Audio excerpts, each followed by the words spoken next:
Italy ইউরোপের এই দেশটি বাংলাদেশের লাখো তরুণের স্বপ্ন পূরণের অন্যতম গন্তব্য। আর এই স্বপ্ন পূরণ করতে দেশের তরুণ যুবকরা বিভিন্ন উপায়ে যেতে চান ইউরোপের এই দেশটিতে। তবে সে স্বপ্নের সমাধি হয় কখনো সাগরের নীল জলে কিংবা ভিনদেশের গহীন কোনো জঙ্গলে। প্রতি বছর অবৈধভাবে ইতালি যাওয়ার পথে লাশ হতে হয় অগণিত বাংলাদেশি তরুণ যুবকের। কারো হয়তো পরিচয় পাওয়া যায়, তবে দিন শেষে বেশিরভাগই হারিয়ে যায় কালের গহ্বরে।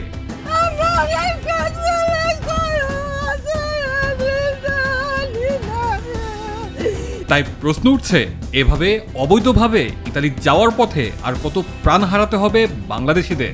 তবে শেষ হয়েছে সেই অপেক্ষার প্রহরের। অবশেষে অবৈধ পথে ইউরোপের এই দেশটিতে যাওয়া বন্ধ করতে উদ্যোগ নিয়েছে বাংলাদেশ ও ইতালি।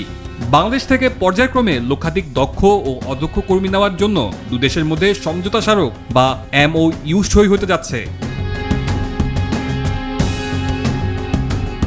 6 মে মঙ্গলবার প্রবাসী কল্যাণ মন্ত্রণালয়ের সঙ্গে ইতালির এই MOU স্বাক্ষর হবে।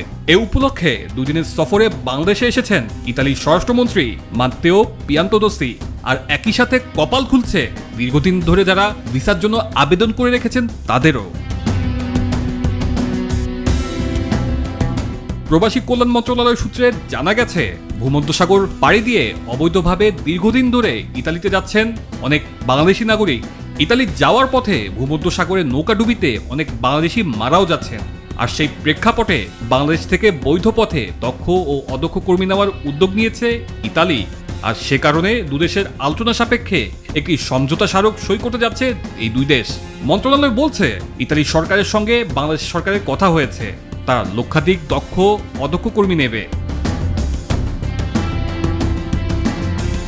ইতালির সঙ্গে এর আগে কোনো MOU বা সমঝোতা স্মারক ছিল না। আর এই সমঝোতা স্মারক স্বাক্ষরের পর বাংলাদেশের শ্রমিকদের ভাগ্য খুলবে। তবে যে ব্যাপারটি এখন সকলের মনে প্রশ্ন, যারা ভিসা আবেদন করে রেখেছেন তাদের কি হবে?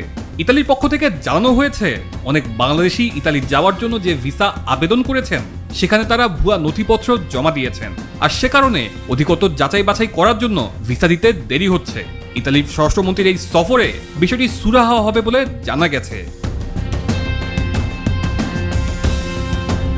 স্বপ্নের এই দেশটি ঘিরে বাংলাদেশের লাখো তরুণ যুবকের অপেক্ষার প্রহর বুঝবে, এমনটাই প্রত্যাশা সকলের। তানজিলুর রহমান তুষার, বৈশাখী সংবাদ, ঢাকা।